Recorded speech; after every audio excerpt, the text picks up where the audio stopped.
ये वीडियो 15 साल से ऊपर के दर्शकों के लिए है। YouTube जी मेड फॉर किड्स करने से पहले आंख और कान दोनों खोल कर देख लीजिए और सुन लीजिए। धन्यवाद।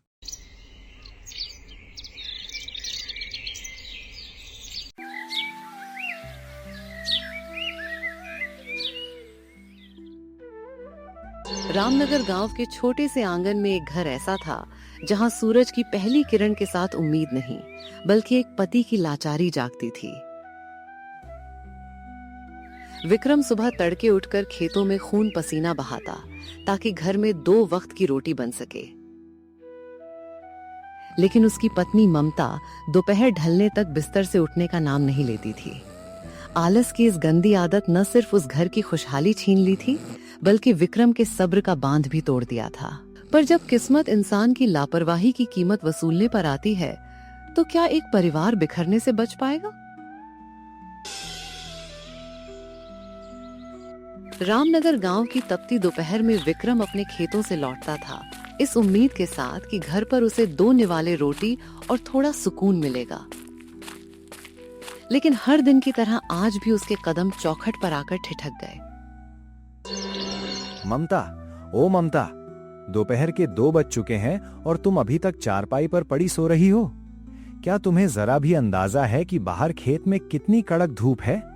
मैं सुबह 5 बजे का निकला हुआ हूँ, गला सूखकर लकड़ी हो गया है और घर आकर देखता हूँ तो यहाँ पानी का एक घूंट तक नहीं है। रसोई पूरी बिखरी पड़ी है और चूल्हा ऐसे पड़ा है जैसे हफ्तों से यहाँ आग न जली हो। अरे बाबा, घर आते ही चिल्लाना बंद कीजिए। सुबह सुबह ही मेरे सिर में तेज दर्द होने लगा था, इसलिए थोड़ी देर के लिए आंख बंद कर ली थी। अब क्या मैं इंसान नहीं हूँ? थोड़ा आराम भी न करूँ? आप तो जरा जरा सी बात का इतना बड़ा बतंगड़ बना देते हैं।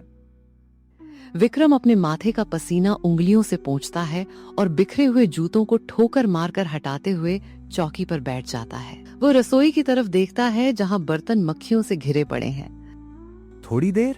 ममता, तुम सुबह जब से मैं खेत गया हूँ तब से सो रही हो। पूरे घर का कचरा वैसे ही पड़ा है, कल के जूठे बर्तन सड़ रहे हैं, मक्खियां भिनभिना रही हैं। मुझे सच सच बताओ, आखिर तुम दिन भर करती क्या हो? गांव की दूसरी औरतें सुबह सुबह उठकर घर का सारा काम निपटाती हैं, अपने पतियों के लिए खाना बनाकर खेत तक पहुंचाती हैं, और एक तुम हो कि तुम्हारा आलस खत्म होने का नाम ही नहीं लेता। गांव की दूसरों की पत्नियों से ही इतना प्यार है तो उन्हीं के पास चले जाइए ना।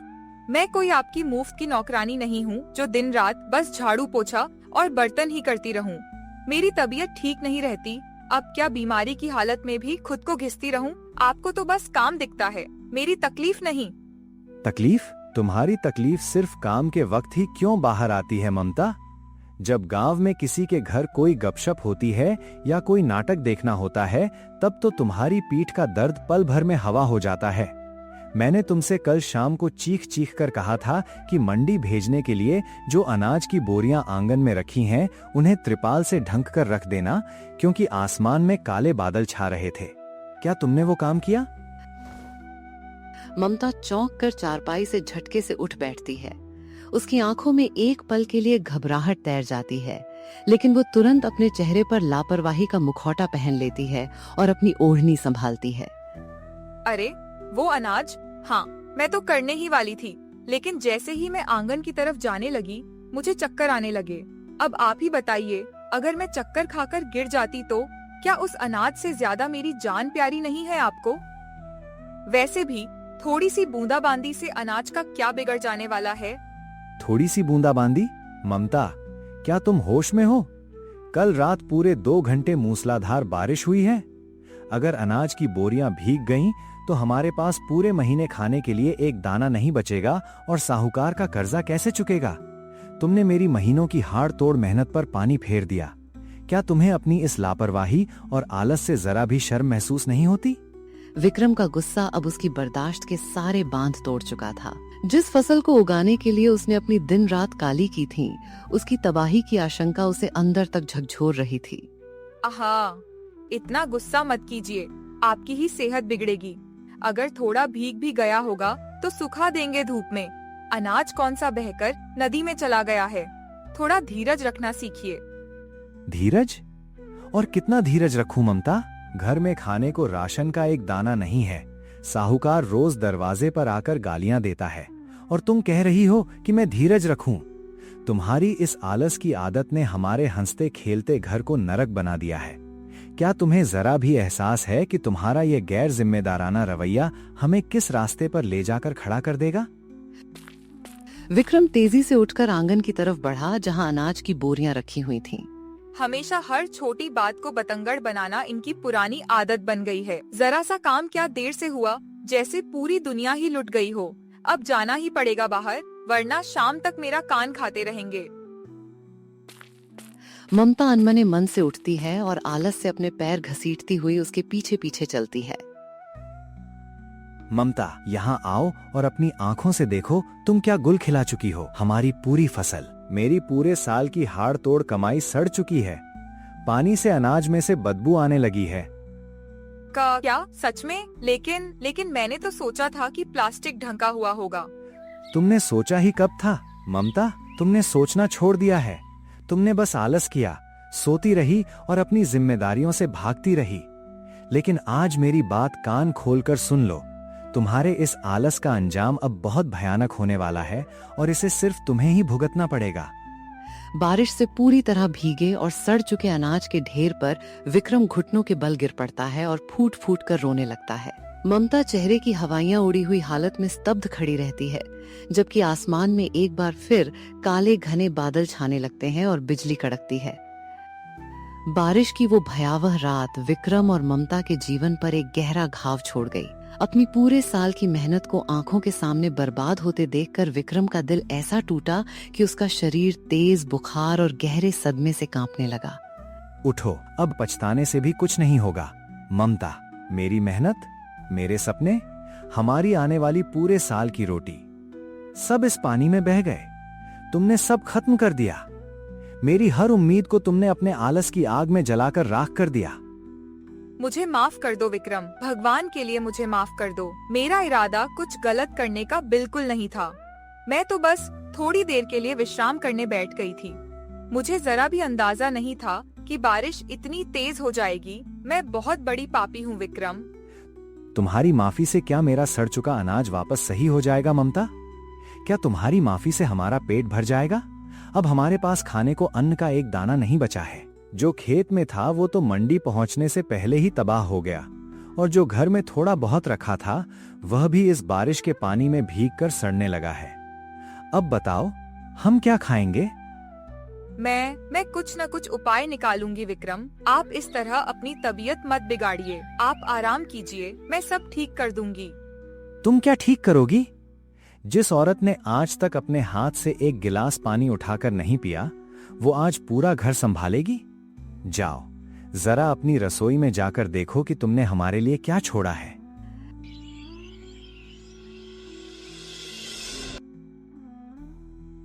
रात बीतती है और सुबह का सूरज निकलता है। विक्रम की हालत और बिगड़ जाती है। उसका पूरा शरीर पसीने से भीगा है और वो बेसुध पड़ा है। ममता डरते डरते रसोई घर की तरफ बढ़ती है। सूरज की पहली किरण के साथ ही ममता पर हकीकत का कड़वा सच टूट पड़ा। विक्रम की बिगड़ती हालत देखकर पहली बार ममता के आलसी मन में खौफ जागा। वो भूखे पेट विक्रम के लिए कुछ पकाने रसोई में गई। सीखा ही नहीं, आज मेरी इस लापरवाही की सजा विक्रम को क्यों मिल रही है? मैं कितनी निकम्मी हूँ। ममता, पानी, जरा सा पानी देना। मेरा गला सूख रहा है। मुझे बहुत तेज ठंड लग रही है ममता।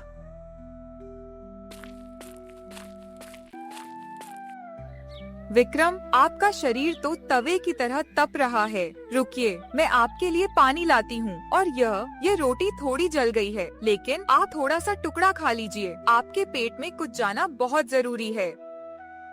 ये क्या लाया है तुमने मेरे लिए? जला हुआ कोयला? मुझसे तो अब निगला भी नहीं जाएगा ममता। तुमसे एक वक्त का खाना भी ठीक से नहीं बनाया गया।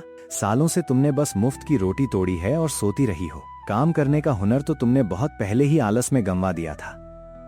मुझे ताने मत मारिए विक्रम, मैं कोशिश कर रही हूँ ना। मैं सच में अपने आप को बदलना चाहती हूँ, लेकिन मुझसे कुछ नहीं हो रहा। मुझे समझ नहीं आ रहा कि मैं क्या करूँ। आलस की चादर ताने रहने वाली ममता के सामने अब अपनी ही नाकामियों का भयावह रूप था। जब घर का अंतिम कोना भी खंगाल लिया गया तो उसमें सिवाय खाली बर्तनों और धूल के कुछ नहीं मिला। विक्रम की सांसें धीरे धीरे भारी होने लगी थीं और बुखार उसके दिमाग पर चढ़ने लगा था। मजदूरी, मुझे आज ही खेत जाना है। साहब, मेरा अनाज सड़ गया तो क्या हुआ, मुझे थोड़ा काम दे दो। मेरे घर में चूल्हा नहीं जला, मेरी ममता भूखी मर जाएगी, मुझे थोड़ा सा काम दे दो साहब। विक्रम, मेरी तरफ देखिए, अपनी आंखें खोलिए। आप ऐसा मत कहिए, यह सब मेरी गलती है। आप अपने आप को दोष मत दीजिए। मैं बाहर जाऊंगी, मैं गांव में किसी के भी सामने हाथ फैलाऊंगी, मैं भीख मांग लाऊंगी, लेकिन आपको कुछ नहीं होने दूंगी। उठिए। ममता पागलों की तरह घर के कोने कोने में रखे पुराने डिब्बों को टटोलती है, लेकिन हर जगह सन्नाटा मिलता है। वो बदहवास हालत में दरवाजा खोलकर गांव की सड़क की ओर निकल पड़ती है। काश मैंने विक्रम की बात सुनी होती। काश मैंने सही समय पर आलस छोड़कर काम किया होता। काश मैंने रसोई संभालना सीखा होता। आज मेरी वजह से मेरा हंसता खेलता घर श्मशान बन गया है। आज मुझे दूसरों के आगे हाथ फैलाने पड़ रहे हैं।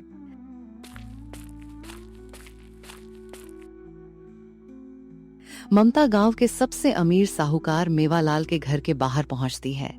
उसके पांव कांप रहे हैं और चेहरा पछतावे के आंसुओं से भीगा हुआ है।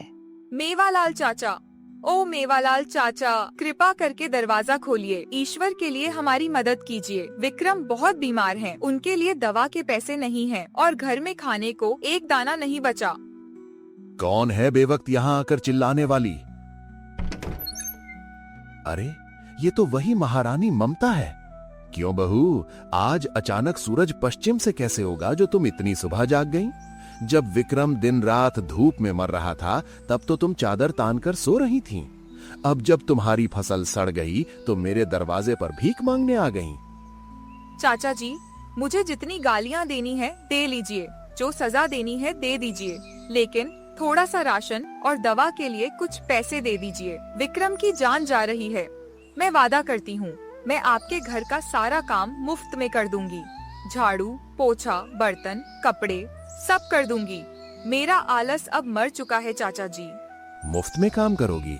जो औरत अपने खुद के पति को एक वक्त की ढंग की रोटी बनाकर नहीं खिला सकी, वो मेरे घर का काम संभालेगी? तुम्हारी कामचोर नीयत को पूरा गांव अच्छी तरह जानता है ममता। विक्रम की ये हालत किसी बीमारी से नहीं बल्कि तुम्हारे आलस के जहर से हुई है। भागो यहाँ से, मेरे पास कामचोरों के लिए कोई अनाज नहीं है। मेवालाल मुंह पर जोर से दरवाजा बंद कर देता है।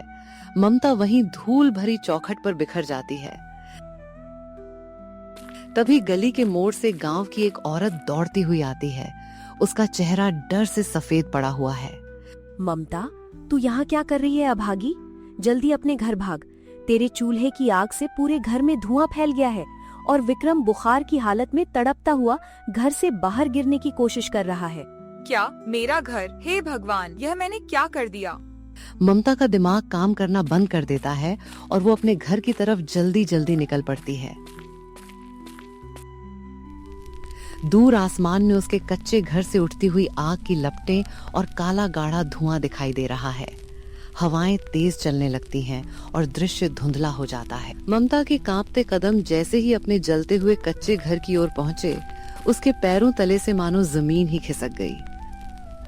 बरसों से आंखों पर छाया आलस का पर्दा छट चुका था और सामने खड़ी थी कड़वी सच्चाई। हे भगवान, विक्रम, मेरी आंखों के तारे, तुम्हें क्या हो गया? मुझे माफ कर दो, मैं अभी पानी लेकर आती हूँ। भगवान के लिए आंखें बंद मत करना।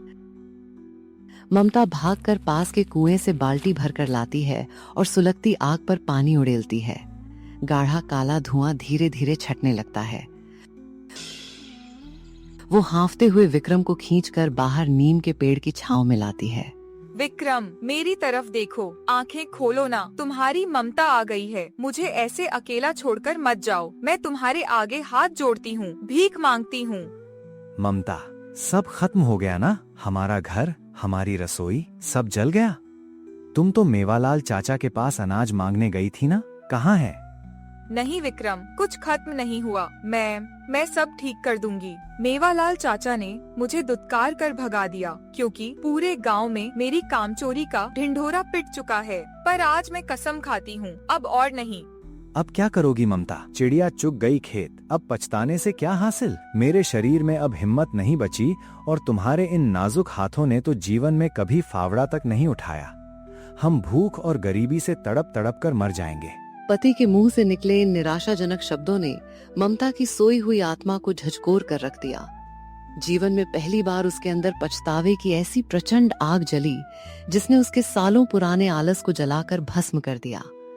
ममता अपनी साड़ी के पल्लू से आंसू पोंछती है और दृढ़ता से खड़े हो जाती है। उसकी रोती हुई आंखों में अब एक अनोखा संकल्प चमक रहा है। वो दौड़कर पड़ोसी जमींदार सुखदेव के तपते हुए खेत की तरफ भागती है। सुखदेव भैया, मुझे अपने खेत में काम दे दो। मुझे मजदूरी चाहिए, अभी और इसी वक्त। मैं मेहनत करूंगी भैया, जो कहोगे वो करूंगी। क्या कहा? तू और मेरे खेत में मजदूरी करेगी? अरे ममता, जिस औरत ने आज तक अपने घर की चौखट पर झाड़ू न लगाई हो, वो इस दोपहर की जलती धूप में फावड़ा चलाएगी? जा जा, घर जाकर ठंडी छांव में सो ले। नहीं भैया, आज मेरी आलस की बात नहीं है। आज मेरे बेकसूर पति की जिंदगी का सवाल है। आप मुझे सिर्फ एक मौका देकर देखिए। अगर मैंने शाम होने से पहले गांव के बाकी मजदूरों से कम काम किया तो मुझे एक फूटी कौड़ी भी मत देना। मैं भीख नहीं, अपनी मेहनत की मजदूरी मांग रही हूँ। अरे वाह, ठीक है। वो सामने वाला पथरीला खेत देख रही है? शाम ढलने से पहले उसकी पूरी जहरीली घास छट जानी चाहिए और जमीन समतल होनी चाहिए। अगर काम आधा भी छूटा तो धक्के मारकर खाली हाथ भगा दूंगा। मुझे आपकी हर शर्त मंजूर है भैया। बस मेरा काम खत्म होते ही मुझे थोड़ा सा राशन और मेरे विक्रम के लिए दवा के पैसे तुरंत दे देना।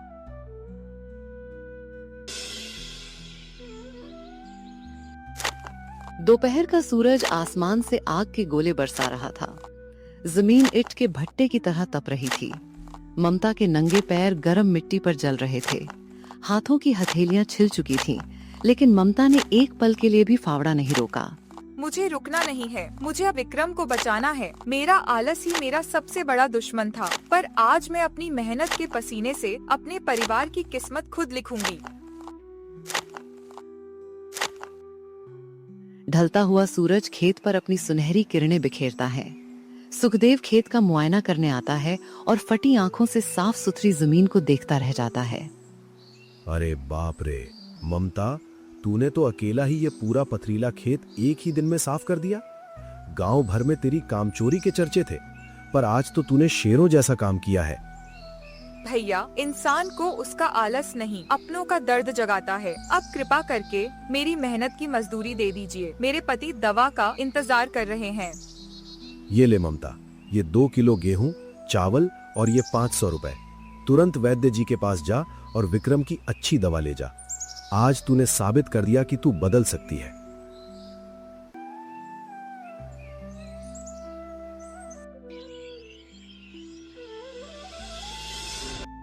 रात का अंधेरा घिर आता है। ममता दवा और राशन लेकर तेजी से अपने घर पहुंचती है। वो तुरंत चूल्हा जलाकर गरम गरम रोटियां बनाती है और विक्रम को प्यार से खाना खिलाती है। थोड़ा दलिया खा लो। देखो, मैं अपनी गाढ़े पसीने की मेहनत से कमाकर राशन और वैद्य जी की दवा लाई हूँ। अब तुम्हें कभी भूखा नहीं रहना पड़ेगा, कभी नहीं। ममता, तुम्हारे ये हाथ, ये खून, तुमने मेरे लिए इतनी जलती धूप में इतना कष्ट सहा। मुझे माफ कर दो ममता, मैंने तुम पर शक किया था। नहीं विक्रम, माफी तो मुझे मांगनी चाहिए। अब तुम जल्दी से ठीक हो जाओ। कल से हम दोनों मिलकर मेहनत करेंगे। और अचानक घर का सड़ चुका दरवाजा कोई जोर जोर से लातों से पीटता है। दरवाजा झटके से खुलता है और गांव का क्रूर साहूकार भोगीलाल अपने 2 विशाल लठैतों के साथ अंदर घुस आता है। वाह भाई वाह, यहाँ तो पति पत्नी का बड़ा प्रेम बह रहा है। अरे ओ विक्रम, तेरे बाप ने जो 50,000 का कर्जा लिया था उसकी मियाद आज खत्म हो गई। यहाँ तो अभी 50,000 चुका, वरना ये घर खाली कर और अपनी पत्नी को मेरे घर गुलामी करने भेज। क्या 50,000? भोगीलाल सेठ, मेरे पति बहुत बीमार हैं। हम कहीं नहीं जाएंगे और न ही यह घर खाली करेंगे। अच्छा, तो फिर ठीक है। लठाई तो उठा लो इस औरत को और फेंक दो इस बीमार को बाहर नाले में। कमरे में दिए की मध्यम और कांपती हुई रोशनी है। साहूकार भोगीलाल के 2 विशाल लठैत क्रूर मुस्कान के साथ खटिया पर पड़े बीमार विक्रम की तरफ बढ़ते हैं। ममता के चेहरे से डर पूरी तरह गायब हो चुका है और उसकी आंखों में प्रचंड ज्वाला धधक रही है। वो तेजी से चूल्हे के पास जाकर जलती हुई मोटी लकड़ी उठा लेती है और लठैतों के आगे आ खड़ी होती है। खबरदार, अगर किसी ने मेरे पति को छूने की जुर्रत भी की तो मैं इस जलती लकड़ी से तुम सबको यहीं भस्म कर दूंगी। आज मैं अपनी जान दे दूंगी, लेकिन अपने पति पर कोई आंच नहीं आने दूंगी। अरे, ये औरत तो सचमुच पागल हो गई है। ऐ लठाई तो, खड़े खड़े मेरा मुंह क्या देख रहे हो? डरा रही है तुम्हें? छीनो इससे वो लकड़ी और फेंको इसे बाहर। ममता, नहीं, तुम अपने आप को खतरे में मत डालो। भोगीलाल सेठ, मेरी पत्नी को छोड़ दो। जो करना है मेरे साथ करो। बचाओ बचाओ सरपंच जी, गांव वालों दौड़ो, यह पापी भोगीलाल सेठ मेरे बीमार पति को जान से मारने आया है। ममता की बुलंद और दहलती हुई चीख सुनकर गांव के लोग चौंक जाते हैं। अगले ही पल सरपंच जी अपने साथ 5-6 मजबूत ग्रामीणों को लाठी डंडे लेकर दरवाजे से अंदर घुसाते हैं। वे भोगीलाल सेठ और उसके दोनों लठैतों को चारों तरफ से घेर लेते हैं। ठहरो भोगीलाल, तेरी इतनी हिम्मत कि तू रात के अंधेरे में एक बीमार इंसान और एक बेबस औरत पर जुल्म करने चला आया? ये गांव है, तेरा कोई किला नहीं। सरपंच जी, आप गलत समझ रहे हैं। मैं कोई जुल्म नहीं कर रहा। विक्रम के दिवंगत पिताजी ने मुझसे 50,000 रुपए का कर्जा लिया था। आज उसकी आखिरी तारीख थी। मैं तो बस अपना वाजिब पैसा मांगने आया था। सरपंच जी, यह दुष्ट सरासर झूठ बोल रहा है। मेरे ससुर जी ने इससे सिर्फ 10,000 रुपए लिए थे, जो उन्होंने अपनी जिंदगी में ही पाई पाई ब्याज समेत चुका दिए थे। यह नकली कागजात बनाकर हम अनपढ़ों को डरा रहा है ताकि हमारा घर और जमीन हड़प सके। ये कागज तो पूरी तरह जाली है। इस पर ना तो पटवारी के दस्तखत है और ना ही पंचायत की मुहर। भोगीलाल, तेरी ये सीनाजोरी अब इस गांव में बिल्कुल नहीं चलेगी। अगर तू अभी के अभी अपने गुंडों के साथ यहाँ से दफा नहीं हुआ तो हम तुझे सीधा पुलिस थाने ले जाकर बंद करवा देंगे। नहीं नहीं सरपंच जी, पुलिस को मत बुलाइए। मुझसे भारी भूल हो गई। मैं अभी जाता हूँ। आज के बाद कभी इस घर की तरफ आंख उठाकर भी नहीं देखूंगा। भोगीलाल सेठ और उसके दोनों लठैत अपनी जान बचाकर अंधेरे में भाग खड़े होते हैं। गांव वाले विक्रम को सांत्वना देते हैं और ममता की बहादुरी की सराहना करके चले जाते हैं।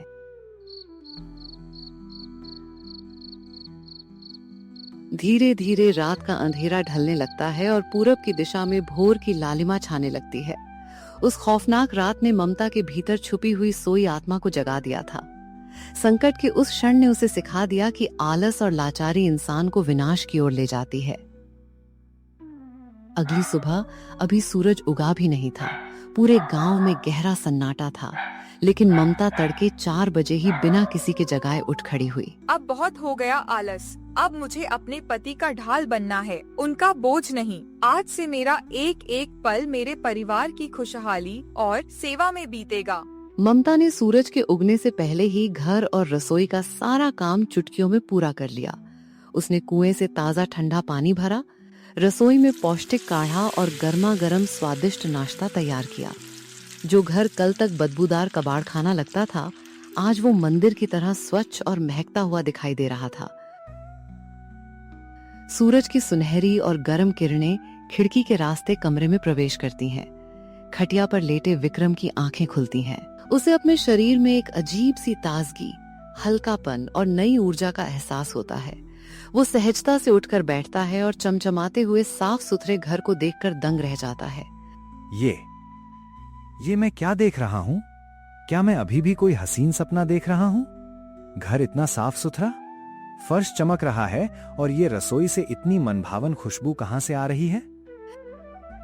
ममता के चेहरे पर एक पवित्र चमक है। वो हाथ में ताजे काढ़े का कुल्हड़ और गर्मा गर्म नाश्ते की थाली लेकर कमरे में आती है। उसकी चाल में अब आलस की कोई सुस्ती नहीं, बल्कि एक अद्भुत स्फूर्ति है। तुम कोई सपना नहीं देख रहे विक्रम, यह तुम्हारा अपना ही घर है। देखो, मैं तुम्हारे लिए जड़ी बूटियों का गरम काढ़ा और ताजा नाश्ता बनाकर लाई हूँ। बताओ, अब तुम्हारी तबीयत कैसी महसूस हो रही है? ममता, तुम इतनी सुबह सुबह उठ गई और ये पूरा घर तुमने अकेले साफ किया?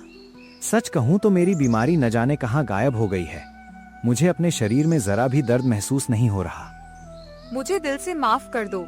मेरी आलस, लापरवाही और सुस्ती की वजह से तुम्हें इतनी बीमारियां और तकलीफें झेलनी पड़ी। अगर मैं समय पर जाग जाती और घर संभालती तो भोगीलाल जैसे दुष्ट की हिम्मत नहीं होती कि वह हमारे घर पर आंख उठाकर भी देख सके। ममता, अपने आप को अब और मत कोसो। बीती बातें अब पुरानी हो चुकी हैं। आज तुमने मुझे नया जीवन दिया है। नहीं विक्रम, आज मैं तुमसे एक पवित्र वादा करती हूँ। अब से ममता कभी आलस नहीं करेगी। मैं हर दिन सूरज उगने से बहुत पहले उठूंगी, घर का सारा काम संभालूंगी और तुम्हारे साथ खेतों में भी जाकर पसीना बहाऊंगी। विक्रम की आंखों से खुशी और गर्व के आंसू छलक पड़ते हैं। वो मुस्कुराते हुए ममता के सिर पर दुलार से हाथ रखता है। कमरे में सुबह की ताजी हवा और सुनहरी धूप बिखर जाती है। हम दोनों मिलकर मेहनत करेंगे और अपने जीवन को खुशियों से भर देंगे। आज मुझे मेरी वही ममता वापस मिल गई है जिससे मैंने शादी की थी। जब पत्नी पति का सच्चा सहारा बन जाए तो दुनिया की कोई भी मुसीबत उस परिवार को तोड़ नहीं सकती। ममता के एक छोटे से संकल्प और बदलाव ने पूरे परिवार की तकदीर बदल दी। आलस इंसान का सबसे बड़ा शत्रु है जो जीते जी इंसान को मार देता है। लेकिन जब इंसान आलस त्याग कर मेहनत और कर्तव्य का मार्ग चुनता है तो सफलता, स्वास्थ्य और खुशियां उसके कदम चूमती हैं। उस दिन के बाद विक्रम और ममता ने मिलकर कड़ी मेहनत की और एक नया, समृद्ध और सुखी जीवन शुरू किया।